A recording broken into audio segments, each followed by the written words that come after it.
Today, inshallah, we are going to speak about IELTS writing. The IELTS writing is two types. We have the general training and the academic one. The general training, which is the easier of the two, consists of task 1 and task 2, as well as the academic one.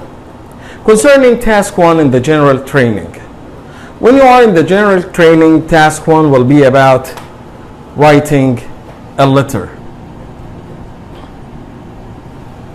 If you want to write a letter in this task, you have to know some features of this letter.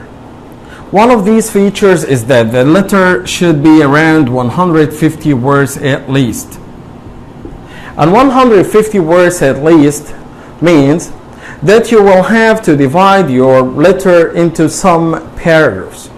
Introduction, maybe overview, paragraph 1 and paragraph 2, and then the conclusion of the letter. The letter will ask you either to ask for information or to respond to a kind of a specific situation. This is the letter in task 1 here, and it lasts for 20 minutes. In task 2 in the general training, you will be asked to write a short essay of 250 words at least. In this short essay, you are expected as a candidate to write some specific things, which are like give an opinion, give a solution to a problem, or write about the advantages and the disadvantages of some specific subject. Here, in task 2, you are expected to write in an appropriate tone and register. When I say register, I mean appropriate language. And we will discuss this later. Going to the academic part, or the academic test.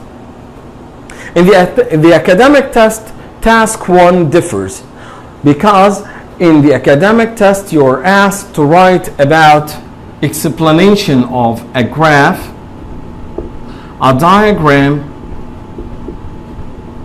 or a chart.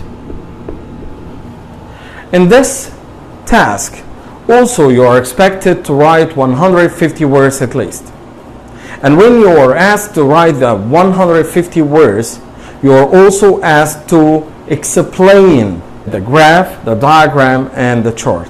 So you are going to explain any of them according to specific features, according to specific order, specific organization.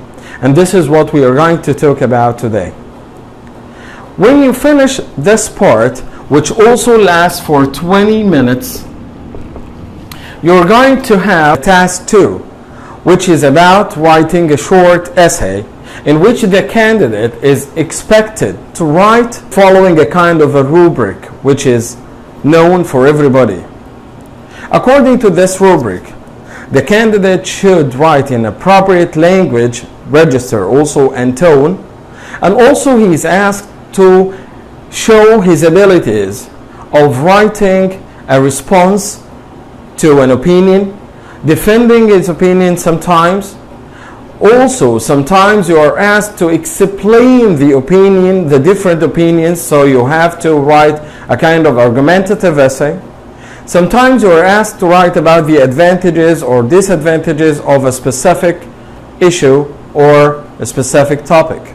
Task 2 will last for 40 minutes. And in this part, you are asked to write according to a rubric which asks you to have a kind of cohesion and coherence, use different and a variety of vocabulary, especially the uncommon one, and also you're asked to differentiate the complexity of the sentence. So don't write, for example, in a simple way only. Don't write, for example, in a complex or compound way only. You have to vary your sentences during the writing piece that you're going to write. In this part or section of the test, all the examiners are going to search your ability of writing or expressing yourself.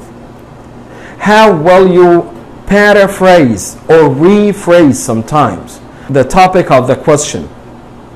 Because, for example, when they give you the diagram and give you a kind of a part or a topic for the question, you are expected not to write the same topic or use the same words which are mentioned in the question itself, but you are going to be asked or examined if you write or paraphrase this topic. So this is rule number one that you have to put in your mind while writing or starting writing your graph description or your diagram explanation or chart as well. Also in part 2, when you have the prompt, you don't have to write the same words that are mentioned in the prompt. You have to put in mind that you will paraphrase them and express them in your own English, not in the English that is mentioned in the prompt of the question. You also have to think of the organization of your writing, whether it is task 1 or task 2. For example, your organization should start with the introduction,